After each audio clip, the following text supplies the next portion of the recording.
Muchísimas gracias a todos por sumarse hoy a este webinar. Realmente creo que va a estar buenísimo. Y bueno, metodologías ágiles. ¿Qué tema? Suena muy moderno, muy del mundo IT, hoy está bastante de moda, todos queremos formar parte, que Scrum, que Lean, que Design Thinking, suena copado y complejo también, ¿no?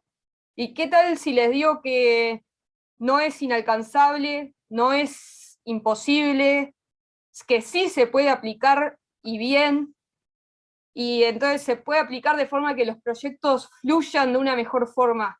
Entonces, bueno, ¿cómo aplicar metodologías ágiles en la práctica y no fallar en el intento? Para responder a todas estas preguntas y unas cuantas más que los aliento a ir dejando, está ahí abajo el chat y el sector de preguntas y respuestas. Está hoy con nosotros Florencia Lecuader, bienvenida. Ella es contadora pública por la Universidad de Montevideo y MBA por el IAE Business School. Florencia se encuentra desde hace más de 15 años trabajando en el Banco Itaú, habiendo dedicado muchos años a todas las partes de marketing, y hoy es responsable de banca digital. Se encuentra, entonces, entre otras cosas, en la constante búsqueda de mejorar procesos e incorporar metodologías ágiles, y sobre esto mismo es que nos va a hablar hoy. Así que muchísimas gracias, Florencia, por estar hoy con nosotros. Te paso la posta, no más adelante. Gracias, Victoria, muchas gracias. Bueno, nada, gracias por haberme invitado y haber pensado en mí para dar esta charla. Es un tema que sí, que yo por lo menos me arrancó la curiosidad de empezarlo a escuchar, trabajo en una empresa que es multinacional y ver donde en otros países ya se estaba trabajando y aplicando. Me empecé a meter de a poquito, más cuando trabajaba en el área de marketing. Y creo que lo interesante fue aplicar las metodologías en un área que no tenía que ver con tecnología, principalmente. Hoy sí me lo encuentro aplicando, trabajando con tecnología, pero me parece que lo interesante es ver qué qué cosas nos podemos llevar para aplicar en nuestro día a día y cómo esto es como mucho más abarcativo que solamente, nada, las empresas de tecnología como súper abstracto y que capaz que la vemos muy lejanas.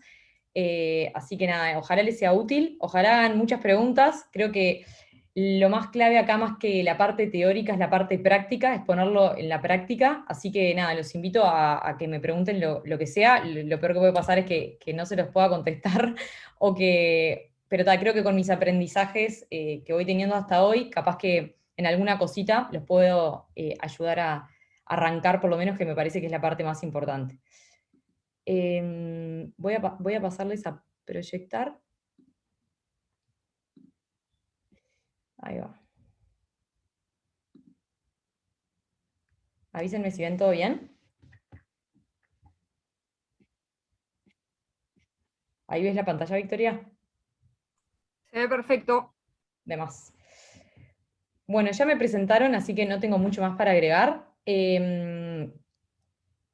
Sí, vengo como viendo estos temas bastante de cerca hace un tiempo, así que espero que esta información les sea útil. Lo primero que quería preguntarles es, como del 1 al 10, ¿qué tan ágil se sienten o qué tan ágil o qué tan cercano están con los temas de agilidad?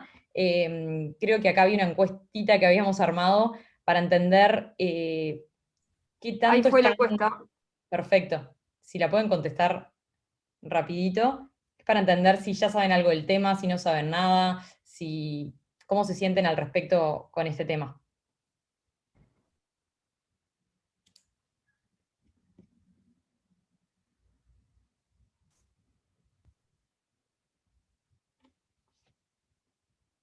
¿Viste el resultado? Yo no. Ahí va. Perfecto. Está bastante parejo. Genial. La idea de hoy es repasar un poco algunos conceptos teóricos, porque si me voy directo a la práctica, creo que hay mucha cosa que no se va a poder entender. Capaz que sí, después visualizar un poco algunas diferencias entre lo que es Scrum y entre lo que es Kanban, cómo aplicarlo. Nosotros, por ejemplo, fuimos experimentando en el camino cómo algunos equipos trabajaban mejor con Scrum, otros directamente mejor con Kanban. Creo que está bueno empezar a ver dónde y qué puedo aplicar y de qué forma hacerlo. Y después sí, ya pasar más capaz que a la práctica con ejemplos concretos, para poder visualizar un poco mejor algunos conceptos y de qué manera se puede arrancar y empezar, que creo que va a ser como la parte más interesante. Lo primero, a ver, agilidad. Hoy, esto es un informe de McKinsey, la agilidad está en el top 3 de la prioridad de casi todas las empresas hoy en día. En Uruguay, como todo, las cosas llegan a veces un poquito más lento. Creo que estamos en un momento de un Uruguay más actualizado, que se está moviendo más rápido. Entonces, me parece que todos estos temas están llegando más rápido y más que nada por toda la creación de nuevos emprendimientos que hay. Que tienen que ver con tecnología y donde me parece que ya está en el ADN o desde el vamos, esto ya arraigado. Y la agilidad, obviamente que es como un mindset y una forma de empezar que tiene valores, que tiene principios y que después se puede aplicar de muchísimas formas, más allá de que hay obviamente metodologías con ceremonias súper como cerradas y estrictas, después se pueden tomar algunas cositas para empezar a aplicar y creo que lo más importante es cómo de a poco se puede ir generando esta cultura en las empresas. Y hay un montón de mitos de ser ágil, ¿no? Que el ágil es fácil, porque no lo es, o sea, el aplicar metodologías ágiles, y lo hablo yo capaz que con una experiencia en lo que es una empresa más tradicional, que está en pleno momento de transformación, es súper difícil, que el ágil es como no planificar o no documentar o que implica menos disciplina, creo que es todo lo contrario, y creo que eso es interesante ver cómo cuando se aplica la metodología de la manera correcta, los resultados son súper buenos. Acá es como la gran diferencia, los que ya saben de Agile, esto se lo saben de memoria, pero para los que capaz que están un poquito más alejados, es como el gran concepto, que acá la clave está en que tú, en vez de trabajar en todo un proyecto, mucho tiempo, escalonado de un paso a otro para generar como el auto completo, por así decirlo, la idea es, en las metodologías ágiles, ir trabajando generando valor de a poquito, o sea, empezar con la patineta, después hacer la moto y después finalmente terminar haciendo el auto. O sea, la idea es ir entregando pequeñas entregas de valor, obviamente siempre generándole valor al cliente, pero esa es como la gran diferencia, ¿no? El estar continuamente haciendo pequeñas entregas versus el generar el gran proyecto que por ahí se puede demorar, no sé, 1 año, 2 años, y que no necesariamente la entrega final vaya a ser exitosa. Entonces, el gran concepto acá es el de MVP, que es el de mínimo producto viable, y justamente esa es la idea y en eso es en lo que se trabaja a diario. Y creo que este es el gran desafío, más que nada, de las empresas que vienen más, podemos llamarlas tradicionales, donde hay una jerarquía en la organización, donde hay ciertas como burocracias. Y acá a mí por lo menos es el tema que más me está interesando últimamente de cómo de verdad transformar este tipo de empresas y que cambie el liderazgo, cambie la agilidad en la organización y cambie la estructura de la organización. O sea, dejar de pensar en una estructura súper vertical a una estructura mucho más horizontal, donde de verdad se pueda trabajar en equipo y de manera mucho más colaborativa. Nosotros hoy, o sea, en el banco donde yo trabajo, nos encontramos en pleno momento donde se están empezando a generar estos circulitos, pero todavía la organización no es un solo círculo, obviamente, y creo que ese es el desafío de intentar de que este círculo cada vez sea mucho más grande. Y bueno, yendo al manifiesto ágil, ¿cuáles son los 4 valores más importantes? El primero es las personas y las interacciones. El equipo es la parte más importante, el que las personas que trabajan en el equipo estén comprometidas, que sepan de la metodología, que sepan cuál es el objetivo que tienen y al cual hay que llegar. Esto es es de las partes más importantes y van a ver que gran parte de la metodología trabaja eso, trabaja en el aprendizaje continuo, trabaja en que las conversaciones sean de frente, trabaja en la transparencia. Entonces, el tema, o sea, el valor personas, interacciones sobre procesos y herramientas es súper clave. Después, software funcional. Acá en realidad lo que refiere más que nada es a poder entregar algo de valor, a poder entregar algo en funcionamiento, a salir de la teoría e ir a la práctica. Es empezar a probar, empezar a hacer, y aunque sea algo súper chiquitito, vale más eso que no hacer nada. Después, la colaboración con el cliente. clave tener al cliente en el centro, clave que si no probamos o no testeamos o no empatizamos con lo que necesita el cliente, nada de lo que vayamos a crear va a tener valor y va a terminar sirviendo. Entonces, tener al cliente en el centro y colaborar con él de forma continua es también súper importante.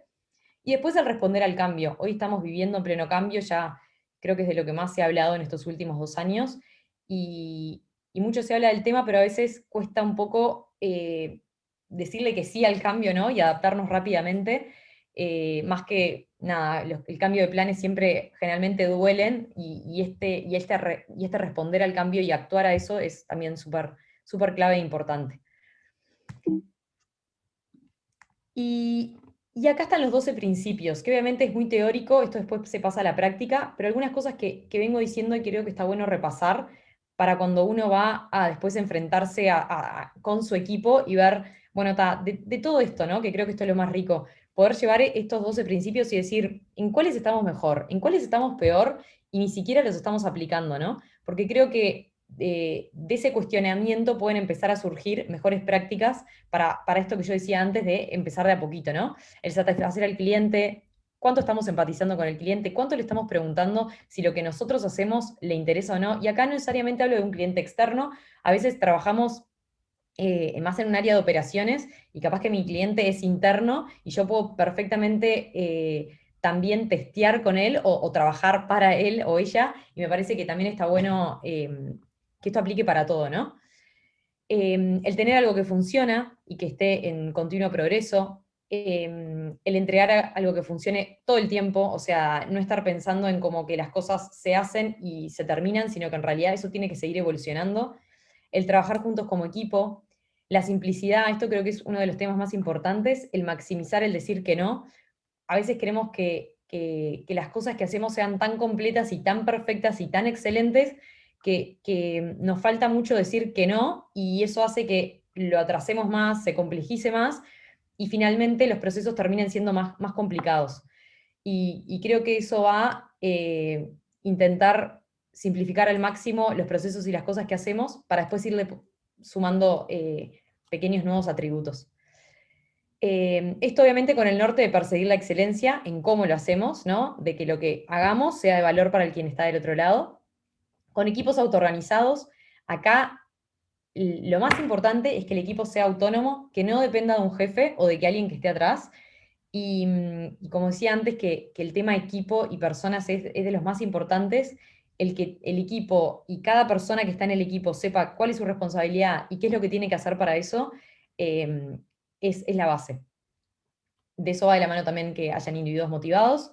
La conversación cara a cara, clave, hablar las cosas, hablar cuando las cosas funcionan mal, así como también festejar y celebrar lo bueno. Y una reflexión y acción periódica. Una de las ceremonias que a mí por lo menos más me gustan, y ahora las vamos a ver, que es la retrospectiva, trata un poco de eso, ¿no? Que es de, hicimos algo, hablemos de cómo estuvo, hablemos de lo bueno, hablemos de lo que no estuvo tan bueno, y cuáles son los próximos accionables para poder seguir mejorando y poder seguir evolucionando. Que es para mí es de las, capaz que de los, si esto son empresas que no lo hacen, pueden ser de los mejores descubrimientos, por lo menos que así lo vimos nosotros, y me parece que está buenísimo poder vivirlo y practicarlo. Bueno, ¿qué metodologías usar? Hay muchas, hay varias. Yo acá me voy a concentrar más que nada en Scrum y en Kanban, porque son las dos que vengo aplicando hace más tiempo. Siempre invito a que no necesariamente se tiene por qué empezar aplicando como toda la metodología entera. A veces se pueden tomar pequeñas prácticas o, por ejemplo, empezar a usar una herramienta o empezar a usar una de las ceremonias y aplicarlas con el equipo. Y ya con eso ya van a empezar a como sentir un cambio y a empezar a ver cómo, qué efectos y qué consecuencias trae. Así que nada, les voy a contar un poquitito, para los que ya saben, capaz que esto suena súper repetitivo, pero por lo menos voy a intentar hacer como un gran resumen de estas dos metodologías. La primera, Scrum, creo que es la más conocida. Se trata viene un poco del Scrum del rugby, ¿no? Sí trata de que equipos de no más de 9 personas con diferentes funciones, o sea, donde cada persona tenga una responsabilidad distinta, ¿no? Puedan trabajar en equipo con autonomía, con un objetivo concreto para generar valor, ¿tá? Generar valor de vuelta para el cliente externo, para el cliente interno, pero para generar algo concreto, ¿tá? Y ahí los principales pilares son la transparencia, como yo decía antes, acá generalmente cuando trabajamos no agile, tiende a pasar de que yo me ocupo de una parte, no sé, Victoria se ocupa de otra y otra área se ocupa de otra, y ahí lo que termina pasando es que generalmente yo no sé en qué está Victoria o qué está haciendo con el tema, o tampoco sé la otra área qué está haciendo con ese tema. Entonces acá la idea es que haya transparencia, no solamente de las cosas que se hablan o a nivel personal, sino que también entender en qué parte del proceso está el producto o está lo que estamos construyendo, ¿no? Entonces, el tema transparencia es súper clave. El tema inspección, o sea, poder ser conscientes de lo que hacemos, ser conscientes de que es algo que bueno o que haya salido mal, hablar de los errores y poder construir en base a eso y poder aprender. Y el tema de adaptarnos. También la adaptación es súper importante porque estamos en continuo cambio. Algo puede funcionar hoy, pero mañana capaz que no más. Entonces, la idea es que estos pilares estén siempre presentes para todo lo que se va construyendo. Y acá existen como tres principales roles, ¿no? Está el dueño del producto, que vendría a ser el product owner, que ahí la idea es que esta persona sea la que traiga qué es lo que queremos construir, que traiga los principales objetivos, que sea el dueño o dueña de los principales temas por los cuales se quiere trabajar, que haya un equipo de desarrollo multidisciplinario, ¿tá? Que sean autónomos y que no necesariamente haya, por ejemplo, no sé, 2 o 3 personas haciendo lo mismo, sino que en realidad haya una persona responsable por cada tema. Y después un Scrum Master que vendría a ser como un Agile Coach, que también ahora se llama mucho, aunque en Scrum es el Scrum Master, que es quien va a velar para que la metodología se cumpla, para que el equipo funcione, para que el equipo esté motivado y de alguna manera esto es como una de las claves del éxito también, ¿no? Que de alguna manera funcione y funcione bien.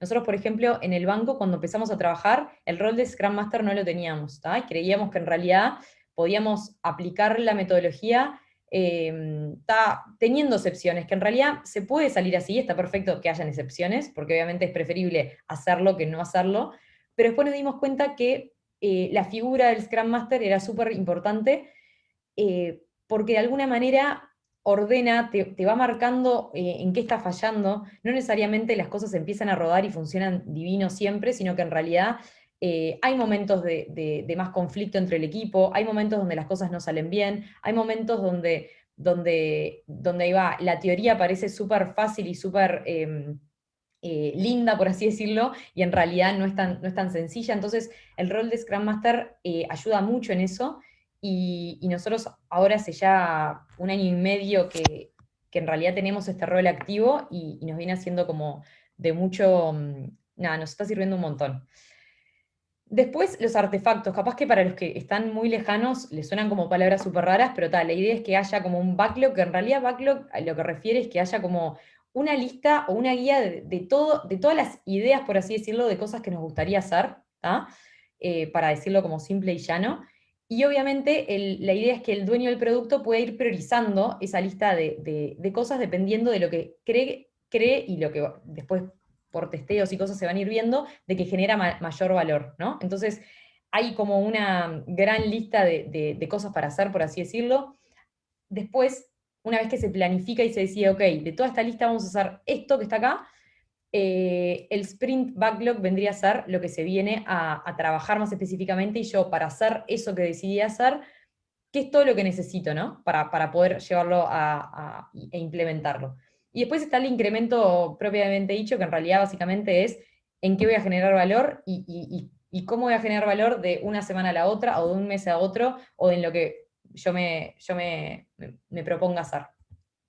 Y después están las ceremonias, que las ceremonias, a mi gusto, son de las cosas que nosotros también no empezamos haciéndolo correctamente, pero son claves para que las cosas puedan funcionar. Y acá también me parece que es súper importante ver cómo no necesariamente, de vuelta, se puede empezar tomando una de ellas para para empezar a aplicar algo, ¿no? La primera es, por ejemplo, y esto se puede aplicar en cualquier equipo de trabajo en el día a día. La primera es una daily. Esto creo que ahora con la pandemia se aplicó mucho más, que empezamos a tener que estar comunicados a través de WhatsApp o a través de un Zoom, ¿no? A diario, pero es generar una reunión cortita de 15 minutos donde podamos ponernos al día de en qué estamos y si hay algo que te está trancando para poder avanzar, ¿no? ¿Y cuál es la clave de la daily? Que a veces puede parecer como, ¿qué tan necesaria es? Que la realidad es que te hace tener foco y poner foco. Entonces, si yo todos los días tengo que tener esta reunión y tener que decir en qué estoy y tener que decir por qué no pude avanzar si no pude avanzar, genera cierta como presión también y cierta responsabilidad por todos los que participamos para que si todo el equipo avanza y hay uno o dos que no pueden avanzar, esas cosas se puedan como trabajar juntas y más que nada sirve para poner mucho foco, ¿no? Si yo en esta semana quiero que tal tarea quede terminada, si yo todos los días arranco el día contando un poco en qué estoy y en qué pude avanzar el día anterior, seguramente hayan más chances que a fin de la semana se pueda lograr ese objetivo. Después, la segunda ceremonia, que esta es clave, y vendría a ser la planificación, tener una reunión de planificación, donde se va planificando qué es lo que se va a hacer en el próximo sprint. Cuando hablo de sprint es un lapso de tiempo, ¿tá? Que en Scrum se utiliza, que puede ser de 1 a 4 semanas, ¿no? La idea es que no sea más de un mes y que en un mes se pueda generar valor o se pueda cumplir ese objetivo que nos planteamos. Entonces, en esa reunión de planificación se planifica y se detalla y se baja mucho a tierra qué es lo que se quiere lograr y cómo vamos a hacer para lograrlo. Entonces ahí es súper importante que participe todo el equipo.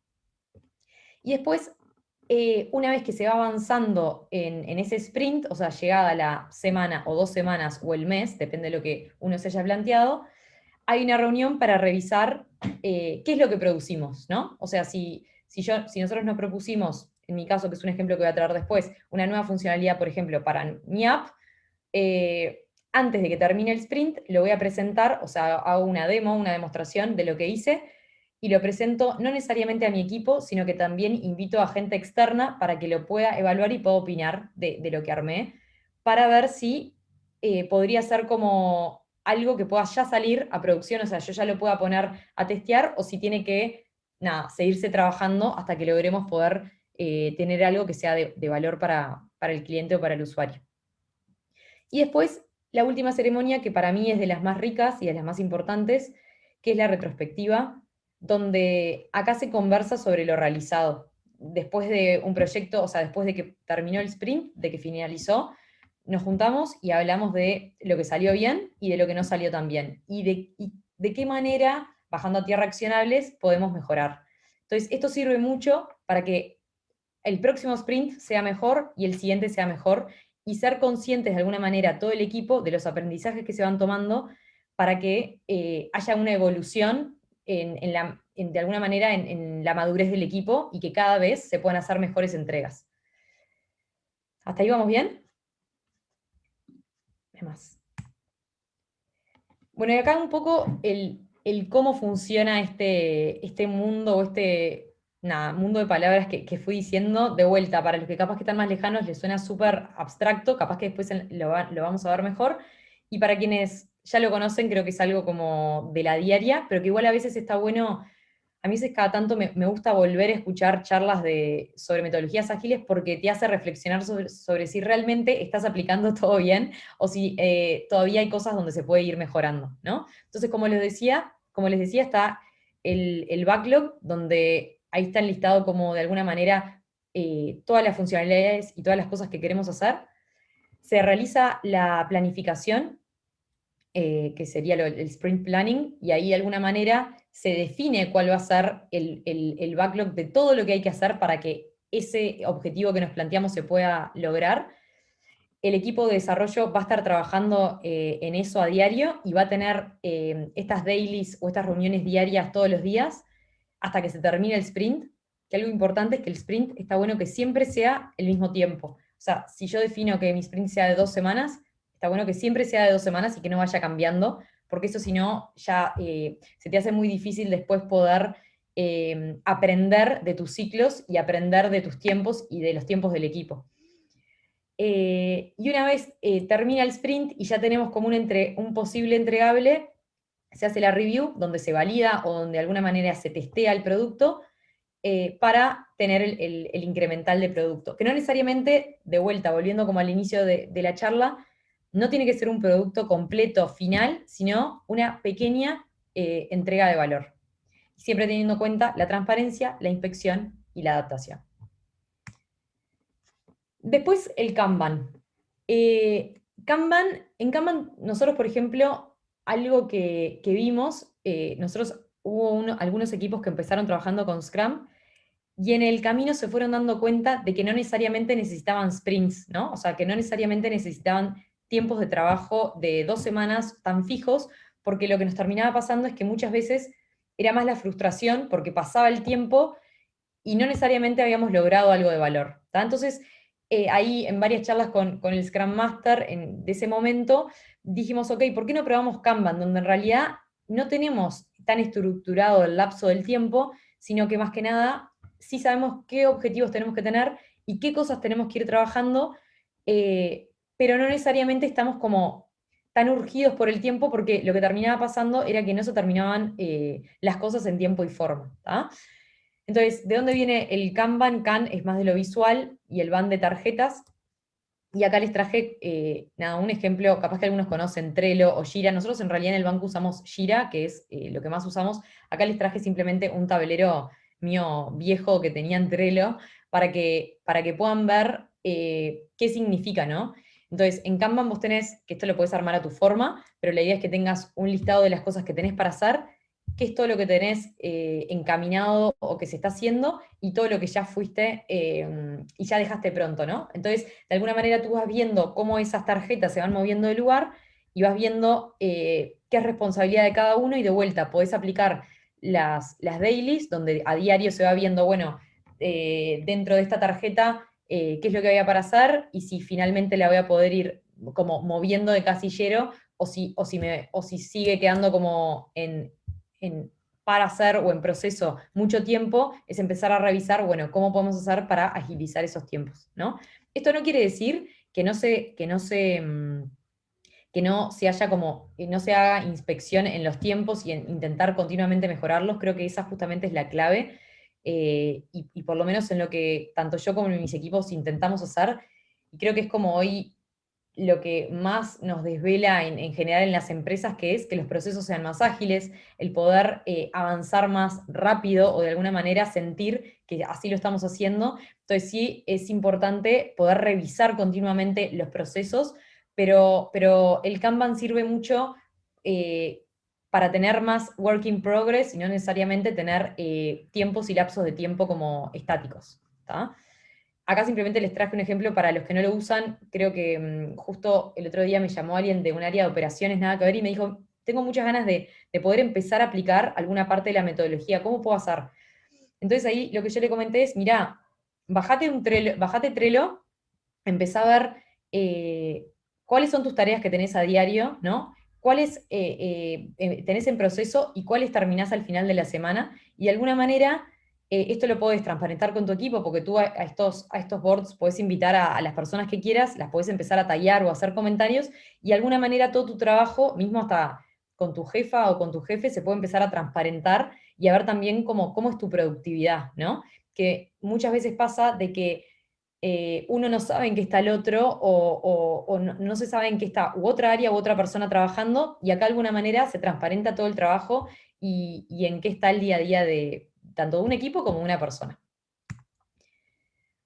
Las 3 reglas más importantes del Kanban son visualizar el flujo de trabajo, esto que les decía de tenerlo vivo y tenerlo transparente, limitar el trabajo en curso, de que lo que yo decía antes, más allá de que obviamente las tarjetas no pueden estar capaz que 3 meses ahí paradas porque por algo que está funcionando mal, sí es importante hablarlo eso en el equipo para que las cosas pasen al casillero hecho, por así decirlo, y medir el tiempo en completar la tarea para continuamente ir mejorando y poder ir mejorando los tiempos e ir avanzando en lo que se va haciendo. Bueno, y acá les traje, después de este breve como repaso de las metodologías, les traje un poco algunos casos de cómo lo aplicamos, o un caso concreto de algo que hicimos en el banco desde el año pasado, para que más o menos revisen lo que es el concepto de MVP, de cómo lo hicimos y se puedan llevar una idea de cómo se podría como arrancar.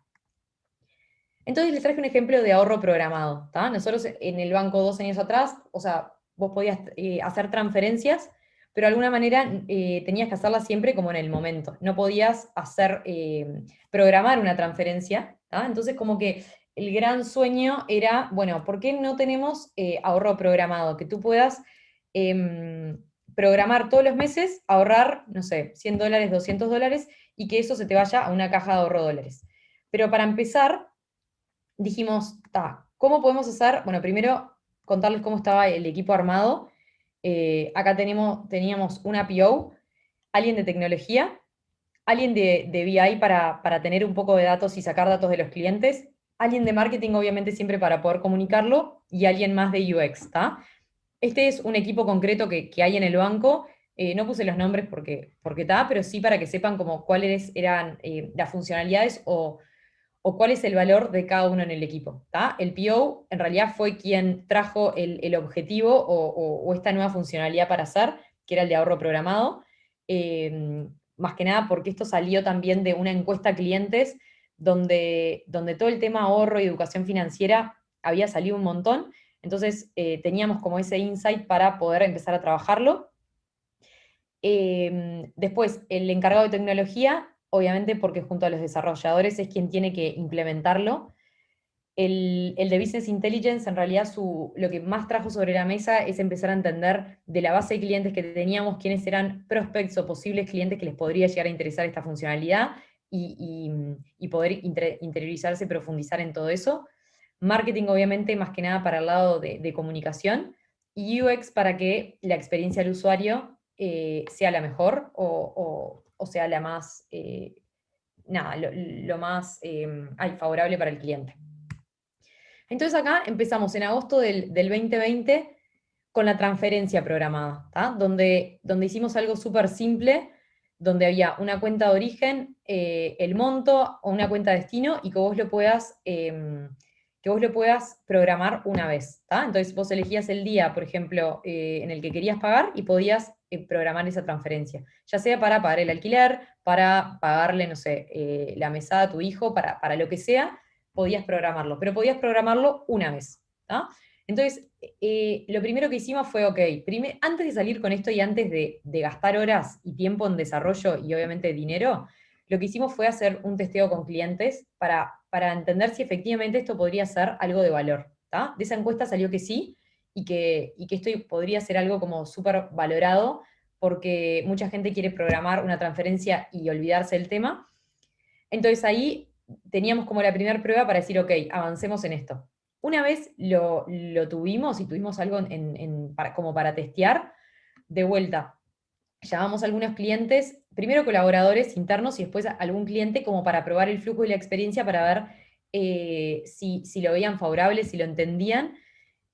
Ahí se hicieron algunas correcciones y finalmente salió allá hacía toda la cartera de clientes en agosto del 2020, ¿tá? Con esto con esta funcionalidad súper básica. De ahí volvimos a llamar a algunas de las personas que lo habían utilizado para ver qué mejoras le harían a esto, más allá de que nosotros teníamos como este gran sueño de dónde queríamos llegar. Y ahí uno de los principales temas que salieron fue, ok, ¿por qué no hacemos esto recurrente? O sea, yo no quiero capaz que solamente fijar, no sé, el pago de mi alquiler un mes, sino que en realidad yo ya quiero que me quede de acá a los próximos 6 meses fijo, ¿está? Entonces, ahí lo que hicimos fue seguir trabajando en mejorar esta funcionalidad para que puedas programar y que estas transferencias programadas pasen a ser recurrentes. Entonces ahí de vuelta, volvimos a trabajar con el equipo, se terminó la funcionalidad, se puso en producción y volvimos a testearlo con los clientes para ver qué les parecía y para entender si lo que estábamos generando íbamos por buen camino o si habían más cosas para mejorar. Y de ahí, si ven los tiempos no son tan, a veces esto también es re importante charlarlo porque la agilidad a veces parece como que las cosas pasan de un minuto para el otro y en realidad no es así. pero sí les puedo asegurar de que si nos hubiéramos capaz que enfocado solamente en tener ahorro programado de una, nos hubiera costado mucho más llegar y mucho más tiempo y seguramente más capaz que errores en llegar a tener un producto como más completo y cerrado. Y finalmente, en mayo de este año, logramos sí que donde tú acá puedas pasarte a tu propia cuenta y a tu cuenta dólares para poder ahorrar continuamente. Le fuimos agregando otros features como que, por ejemplo, puedas editar algo que te había quedado, no sé, si vos, por ejemplo, propusiste el alquiler o el ahorro de acá 6 meses y hay un mes que por alguna razón no te va a dar para generar ese ahorro, podés eliminarlo, podés editarlo. Y así lo fuimos como mejorando. Y esto todavía tiene mucho más para crecer, como por ejemplo que esto se pueda hacer para transferencias fuera del banco y no solamente entre internas de Itaú. Y la idea es que esto obviamente siga mejorando y evolucionando. Pero esto les quería traer como un caso concreto de cómo se podía empezar de algo como súper chiquito e irlo evolucionando para cada vez hacerlo mejor y más robusto y no necesariamente tener como el producto perfecto o el producto final para poder salir en producción. Acá, o sea, cómo se llevó adelante? Se hizo esa reunión de planificación, se hizo la daily, nosotros también tenemos lo que llamamos daily técnica, donde en realidad tanto el tech lead como las personas de desarrollo se reúnen a revisar de que todo lo que estemos haciendo venga funcionando bien. Después hay toda una fase de testing que en realidad Scrum te dice, no hay como una etapa de testing, sino que esto tiene que ir adentro del sprint y de lo que sucede, pero la parte de testeo es súper clave. Nosotros cada vez más estamos involucrando a más gente a testear, tanto colaboradores como clientes, porque es la parte más rica donde salen no solamente los errores, sino también las mejoras. Y acá los aprendizajes es no subestimar el testing. Generalmente pensamos, vale, ya lo tengo pronto, testeo un poquitito y puedo salir. Y esto aplica para cualquier cosa. Acá es importante que en los testings es la parte que todo se puede atrasar un poco más, porque es donde se empiezan a encontrar más mejoras para hacer. El tema de estimar bien los tiempos y no subestimarlos. Esto te lo trae el aceitar cada vez más al equipo y que el equipo cada vez más vaya aprendiendo de lo que hace para que cada vez pueda proyectar mejor los tiempos de trabajo. El tema Kanban versus Scrum, nosotros, como les contaba, justo este equipo que trabajó en ahorro programado empezó trabajando en Scrum y después de un año se dieron cuenta de que no era el camino y empezaron ahora a trabajar con Kanban y les está yendo mucho mejor. Y después la importancia del valor del MVP, que es algo que cuesta mucho, que nosotros tenemos que, hasta no quiero sonar como que ya lo hacemos todo perfecto y divino, porque no es así. Siempre hay más para decir que no, para poder hacerlo más simple y poder salir a testear. Y creo que esta es como de las mayores claves. Hay disculpas. Y creo que va por ahí como la forma de trabajo. Y después acá les traigo algunos ejemplos de cuando no lo aplicamos en tecnología, ¿no? A mí me pasó trabajando en marketing y también lo traigo porque a veces, no sé, trabajamos en otras áreas donde nada tiene que ver nuestro trabajo con tecnología y tenemos como esa curiosidad por decir, quiero trabajar de otra manera, quiero trabajar más ágil. Las cosas parecería como que no salen y hay como mucha frustración. Entonces, cuando yo trabajaba en marketing, trabajamos con una agencia de publicidad y, y los tiempos no eran buenos. O sea, la verdad que la forma de trabajar nos estaba costando mucho, no estábamos siendo eficientes, se perdía mucho tiempo en las cosas que hacíamos, a veces se trabajaba mucho en algo que después lo terminábamos y ni siquiera nos funcionaba y todo ese trabajo de meses se tiraba a la basura. Entonces ahí hablé con mi jefa en su momento como para ver a ver qué le parecía poder empezar a trabajar esto con el equipo y con la agencia de publicidad. Esto también es importante. Generalmente no necesariamente esto tiene que ser solo para gente intra de la empresa, sino que en realidad acá es un equipo y no importa si todos trabajamos por el mismo objetivo y no importa si trabajas dentro o afuera. Y en ese momento a mi jefa le pareció súper bien, entonces lo que hicimos fue llamar a alguien para que venga a capacitarnos a todos, y no fue primero a mi equipo en Itaú y después al equipo de la agencia, sino que a todos juntos, donde podamos como primero sincerarnos sobre cuáles eran nuestros principales dolores, qué era lo que no estaba funcionando, qué es lo que sí estaba funcionando. Nos capacitaron a todo en la metodología y lo empezamos a rodar y hacer. Teníamos, como les comentaba, muchas cosas que no funcionaban bien. No fue obviamente que pasamos a tener la perfección, pero sí mejoramos muchísimo lo que fueron nuestros tiempos, mejoramos muchísimo en el trabajo en equipo, evolucionó mucho el equipo porque de alguna manera, eh, esto capaz que para quienes no trabajan en marketing les suena muy lejano, pero creo que suele pasar, de que a veces las personas o las áreas de trabajo quieren tener como ellos la última palabra o ellos las ideas, o hay de alguna manera siempre, creo que esto pasa en muchas empresas, ¿no? Cuando algunas personas o algunas áreas quieren tener siempre la razón o siempre la idea o siempre el protagonismo.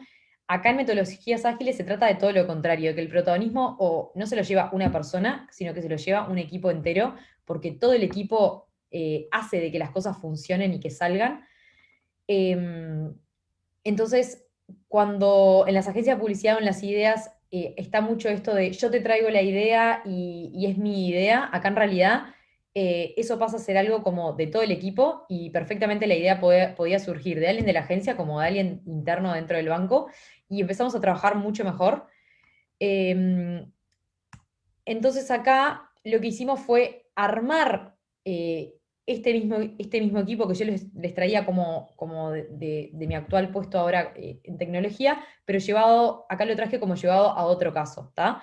Donde el PO en realidad era quien marcaba capaz el objetivo de la campaña o de negocio que había.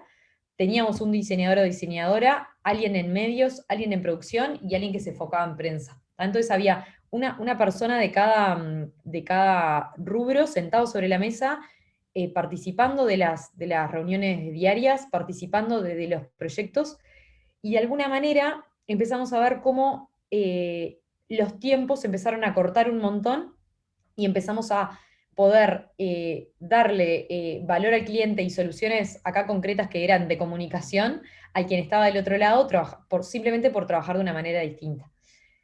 Y acá destaqué como algunas claves que para mí son de las más importantes, que fue la capacitación en conjunto. No es algo que yo tengo que aprender primero para después enseñarle al resto, sino que aprendamos de esto todos juntos y todos de una. No es que alguien tiene que saber más o tiene que saberlo primero, sino que en realidad acá somos todos iguales.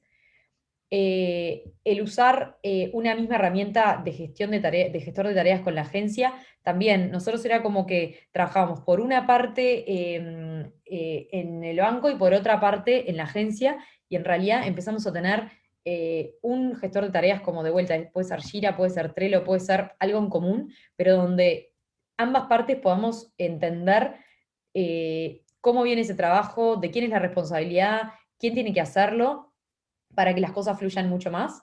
Nos pasaba mucho de que nosotros, por ejemplo, le pedíamos algo a la agencia y después en la interna de la agencia no sabíamos quién lo tenía o qué estaban haciendo con eso o quién lo estaba trabajando. Entonces, de esta manera pudimos saber mucho mejor que era el diseñador o la diseñadora que lo tenía, o que el de medios también estaba trabajando en eso. Entonces, de alguna manera se vuelve mucho más productivo el tiempo de trabajo. Después el tema de romper paradigmas, lo que decía, estaba muy capaz que siempre he visto en las agencias de publicidad que sea la agencia que traiga la idea, y estuvo bueno romper un poco con eso y ver de que no necesariamente tenía que ser así. Y esto creo que aplica para muchas cosas. Y después ir contra los modelos establecidos. También acá una de las cosas que salió es, en las agencias de publicidad siempre hay un ejecutivo de cuentas, que el ejecutivo era como la cara visible con el banco y todo lo que estaba como atrás del ejecutivo o ejecutiva de cuentas no se sabía mucho. Entonces, nosotros ahora lo que hicimos fue ponernos a todos a trabajar juntos, y esa manera, o sea, como que fue algo que costó un poco el nuevo paradigma de ver, bueno, ¿cuál es el nuevo rol del ejecutivo o ejecutiva de cuentas? Y que obviamente tenía un lugar y tenía una responsabilidad concreta, pero no necesariamente era de la forma que había estado como antiguamente estipulado. Entonces, creo que eso es parte como de la transformación que yo hablo y de que hablaba al principio, o de la transformación de que hay que adaptarse y que de alguna manera hay que animarse a trabajar distinto, y a ir contra estos modelos o contra estos viejos paradigmas. Y bueno, y acá para redondear es como que intenté sintetizar cuáles vienen siendo o cuáles han sido como los principales aprendizajes en este proceso, que todavía obviamente hay mucho más para hacer, mucho más para crecer y mucho más para aprender y seguir mejorando y evolucionando. El primero, y este para mí es el más clave y el más importante, de vuelta, cuando yo diferencio empresas más tradicionales o que tienen más años en la industria o en el mercado versus nada, un emprendimiento, una fintech que capaz que ya nace trabajando con metodologías del día desde el vamos. El principal desafío creo que en empresas tradicionales es poder involucrar a la gerencia de los altos mandos. Si no hay una gerencia o un jefe o una jefa que apruebe y de alguna manera quiera embarcarse en empezar a trabajar así, es muy difícil de que esto pueda funcionar, porque una sola persona no va a poder hacer este cambio, sino que se necesitan más personas arriba del barco. El capacitarse y la inducción es clave, y no solamente que una persona esté capacitada, sino que todo el equipo se involucre, el equipo se capacite, el equipo pueda llevar a la práctica la teoría y respetar la teoría. A veces ahora nos está pasando, estamos empezando a crecer un poco más grande en más células de trabajo que están trabajando así, y nos pasa que capaz que están empezando por la práctica, pero siempre, por lo menos unas semanas después de que empiezan, tiene que haber una capacitación teórica para que puedan entender el para qué de la forma de trabajar y para que puedan entender cuál es el objetivo y por qué el trabajar así. Y lo que hace es que las personas se concientizan mucho más en lo que tienen que hacer y hacen de que todos quieran respetar más las ceremonias. Porque una vez que esto empieza a andar, es muy, esto es re normal de que empieza a pasar, la reunión de mañana la cancelamos, ¿está? Y que todos se pongan de acuerdo en dale, la cancelamos. Y lo que empieza a pasar ahí es que se empieza a desvirtuar un poco todo y de alguna manera se necesita siempre una o dos personas en el equipo que sean como los más, que estén atrás de cumplir con las ceremonias y que las cosas sucedan para que de verdad la metodología se cumpla y que de verdad la entrega de valor sea real. El punto de la autonomía, también, esto va muy de la mano con el primer punto de involucrar a la gerencia. Acá es importante que los equipos sean autónomos. Acá ya no va más el que venga un jefe o alguien y diga, quiero hacer esto. Acá está bueno que el equipo pueda decidir qué hacer y cómo hacerlo. Obviamente que hay realidades de mercado y que a veces, nada, surge una cierta oportunidad y obviamente esa oportunidad, y que va de la mano con adaptarse a los cambios, tiene que ser la prioridad. Y si el PO tiene como una buena llegada con lo que es la estrategia de la empresa, ahí no va a haber como un gran desfasaje de conflicto, pero sí es importante que esta célula de trabajo tenga autonomía en cuanto a que tenga un presupuesto asignado para poder manejarse con eso en caso necesiten presupuesto, en que puedan estar todas las personas necesarias para que el proyecto pueda salir sentados en la mesa y trabajando para eso. Nos pasó a nosotros que antes estábamos involucrando muchas áreas, pero por ejemplo riesgos no estaba sentado en la mesa. Y en realidad, obviamente lo que terminaba pasando era que muchas veces terminábamos necesitando de ellos. Entonces, lo que hicimos este año fue, ok, vengan también a trabajar con nosotros y únanse al equipo. Y esas cosas obviamente van surgiendo, pero es clave de que las personas que participen del equipo de desarrollo tengan total autonomía para tomar decisiones y para decidir cómo se hacen las cosas. Después, el promover el MVP, que esto ya lo mencioné varias veces, pero todos queremos siempre salir con el producto perfecto y maravilloso y le queremos seguir sumando cosas antes de lanzarlo. Y en realidad es todo lo contrario, hay que empezar de a poquito, o sea, pensar en grande y soñar en grande, pero empezar bien de a poco. Y acá los invito a decir que no, que no, que no, para simplificar cuanto más sea el producto y poder salir. El ser estricto con las reglas, pero también poder adaptarlas cuando se necesite, ¿no? Se habla mucho, obviamente, de cumplir las ceremonias, de hacer todo, pero también está bueno que cada empresa y cada equipo pueda encontrar sus propias reglas. Como yo les dije, que nosotros pasamos de Scrum a Kanban, pero en realidad muchas ceremonias las seguimos haciendo y encontrar como esa forma de trabajo que al final sea lo más eficiente y lo más productivo, ¿no? Encontrando como como la mayor productividad. El cumplir con las ceremonias, que va muy de la mano con lo que dije antes, pero tanto la reunión diaria como la retrospectiva y la planificación, para mí son como son las ceremonias más importantes. Si no planificás es muy difícil que todo el equipo se embarque a trabajar. Si no tomás los aprendizajes al final del ciclo, es más difícil aún. Si no hablas a diario con tu equipo, también. A mí me pasa cuando ahora, por ejemplo, en algunos casos, en vez de tener una reunión diaria para algún proyecto puntual, empezamos a tener una semanal, y la realidad es que de semana a semana son pocos los avances que se tienen, porque se pierde el foco y la falta de foco. Entonces, es súper importante poder cumplir con esas ceremonias. Eso también, el tema de que los proveedores son parte del equipo. Acá hay un cambio de cultura grande, pero no hay que pensar como que es el externo del interno, sino que de verdad estamos todos juntos trabajando por un mismo objetivo. Y cuando se empiezan a dar esas charlas como más sinceras y el equipo empieza a trabajar y ya no es más como esa diferencia de yo te contraté a ti o bueno, yo tengo que trabajar para ti, está buenísimo ver cómo ahí es cuando de verdad los equipos empiezan a funcionar de una manera mucho más productiva. Y por último, el último punto es el equipo, equipo y más equipo.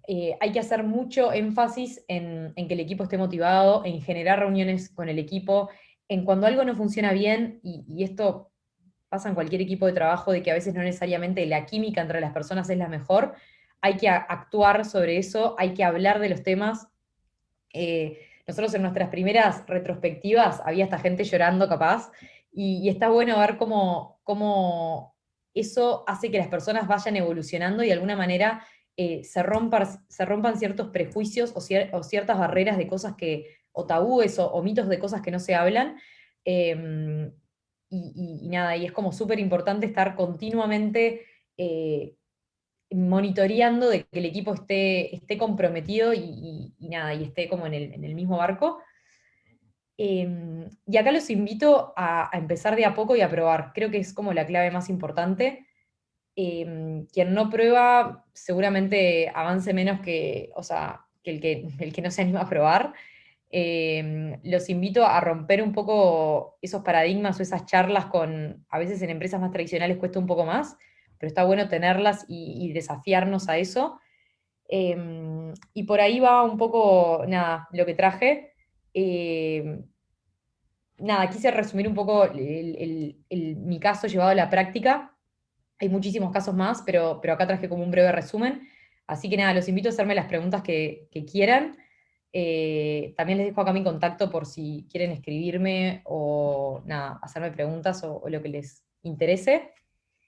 Bienvenido. Genial, Florencia, muchas gracias. Y tenemos acá una pregunta de Ernesto, que, que pregunta, comparativamente hablando, estas metodologías, ¿qué aportan de nuevo respecto a las tradicionales? ¿Cuáles son los fundamentos más importantes que las diferencian? Para mí lo más importante que las diferencia es la entrega de valor continua y cortita, por así decirlo. Te pongo un ejemplo. Nosotros antes trabajábamos en un proyecto, ¿no? Capaz que está bueno entender en qué empresa trabajás o en qué rubro para poder ponerte un ejemplo de tu empresa puntual. Para que voy a dejar de compartir para poder ver más la cara. Ahí va. Pero ahí creo que la clave o la importancia eh, es no pensar como en un producto más como súper complejo, ¿no? Donde se involucran a muchas personas es el ejemplo que yo traía antes, como pensar en el auto, sino pensar en la patineta y ver de cómo de a poquito se puede ir entregando valor al cliente o a quien está del otro lado, eh, para que eso vaya evolucionando y mejorando y no necesariamente ya crear el producto completo de una. Creo que esa es como la mayor diferencia o el cambio de cabeza más grande. Ahí veo que está Ernesto, capaz que quiere sumar algo más. Sí, le di el permiso para que si quiere comentar sobre su industria en particular. Buenísimo. Este, si no, si alguien más tiene alguna otra pregunta que quieran hacer, si quieren aprovechar, el momento es ahora. Laura levantó la mano. Y Ernesto, te agrego una cosa más, Ernesto, capaz que le puede servir también. Creo que acá la diferencia, otro de los grandes como temas, es que todos estén sentados en la mesa desde el momento cero, ¿no? Por así decirlo. Antes por ahí el encargado del negocio pensaba una idea y la quería implementar y la empezaba trabajando con un área, ¿no? Y después involucraban a otra, y después involucraban a otra, y después involucraban a otra. Lo que hace es que si yo ya avancé 4 meses en esto y recién viene riesgos a decirme, ay no, esto no lo podés hacer, yo ya perdí 4 meses haciéndolo. En vez de si yo desde el vamos involucro a todos, ¿no? Y de alguna manera ya estamos sentados en la mesa, el de negocio, el de riesgos, el de tecnología, de alguna manera ya desde el vamos se pueden saber los sí y los nos y se gana un montón de tiempo. genial. Tengo otra pregunta adicional. ¿Cómo se gestiona el tema cultural o status quo? Sí, esto es lo más interesante y es lo más difícil. Acá la clave es empezar de a poco. Nosotros en nuestra área arrancó con una célula de trabajo. O sea, en el banco hoy somos 600 personas. De las 600, todos trabajaban de forma tradicional. Había solo un equipo, o sea, empezamos así, con un equipo que lo conformamos, obviamente después de lo que yo decía antes, ¿no? De hablar con la gerencia y con los altos mandos de por lo menos convencer para probar. Yo para mí esa es la clave. No, no convencer para decir queremos trabajar con esto para siempre, sino que en realidad hagamos una prueba de 6 meses y ver cómo funciona. Y ahí empezamos con un equipo de trabajo multidisciplinario, eran 5 personas, y esas 5 personas con proveedores, ¿no? Que contratamos puntualmente para hacer esta prueba. Y es más, los primeros contratos eran a 6 meses porque dijimos, ok, probemos para ver cómo nos va. Probamos esos 6 meses, obviamente con buenos resultados, y ahí fue que se empezó a extender. Y hoy ya tenemos 6 equipos trabajando de esta manera. El año que viene ya vamos a tener 4 así ya seguro, y la idea es que esto empiece a evolucionar a lo que les decía antes, que no necesariamente estos equipos de trabajo siempre respondan a soluciones de tecnología, sino que también sea a otro tipo de soluciones. Genial, muchas gracias. Acá por acá llega una pregunta más que dice, ¿qué habilidades son requeridas del equipo que lidere estas metodologías? Perfecto. La primera, el trabajo en equipo. El generar mucha empatía con el equipo y con quien está del otro lado. Es muy importante tener como cierta inteligencia emocional, por así decirlo, para poder liderar un equipo. Después, el ser proactivo, porque acá esto funciona si el equipo se lo propone y si el equipo quiere que funcione. Acá no va a haber alguien que va a estar de alguna manera diciendo ni controlando, porque es el propio equipo quien que se autocontrola y se autogestiona. Entonces es súper importante que quienes estén participando y trabajando de esta manera tengan claros como sus objetivos, pero después trabajen libremente para llegar a esos objetivos. No necesariamente tiene que haber alguien que le esté diciendo cómo hacerlo, sino que en realidad proactivamente ellos lo van a decidir y a tomar esas decisiones para en el acierto y en el error ir aprendiendo y de vuelta. Esto trae frustraciones y errores también en el camino, pero cuanto más probás y cuanto más haces, eh, más productivo o productivo el equipo pasa a ser. Notable. No sé si alguien más tiene alguna otra pregunta que quieran aprovechar. Es ahora, es el momento. Si no, parece que no hay más preguntas, así que en ese caso cerramos por acá. Y bueno, bueno, llegó una pregunta justo antes de cerrar. ¿Cómo se integra ese equipo a la estructura?